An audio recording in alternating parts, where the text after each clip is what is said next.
আরেকজন দর্শক, এমন কিছু মুসলিম আছে যারা অনেক বছর ধরে জাকাত দেয় না। এখন তারা যদি অনুশোচনা করতে চায়, তাহলে তাদেরকে কি আগের বছরগুলোর জাকাত দিতে হবে? যদি দিতে হয়, তাহলে সেই জাকাতটা কিভাবে হিসাব করবে? কারণ তাদের কাছে কোনো রেকর্ডপত্র নেই যে কত বছর ধরে কি পরিমাণ জাকাত তাদের দেয়া হয়নি। এ প্রসঙ্গে আমি আগেও বলেছি যে রমজান হচ্ছে অনুশোচনার মাস। এই অনুশোচনার কয়েকটা শর্ত আছে। যদি কোনো অন্যায় করেন, গুনাহ করেন, সেটা তখনই বন্ধ করবেন, ভবিষ্যতে আর করবেন না।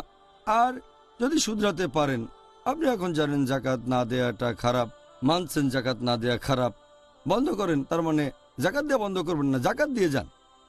আর খেয়াল রাখবেন ভবিষ্যতে যেন কখনো জাকাত মিস না করেন। প্রতি বছর জাকাত দেবেন, আগের ভুলগুলো শুধরাতে পারেন। তার মানে আগের জাকাতগুলো দেবেন, কারণ জাকাত হচ্ছে গরিব মানুষের হক।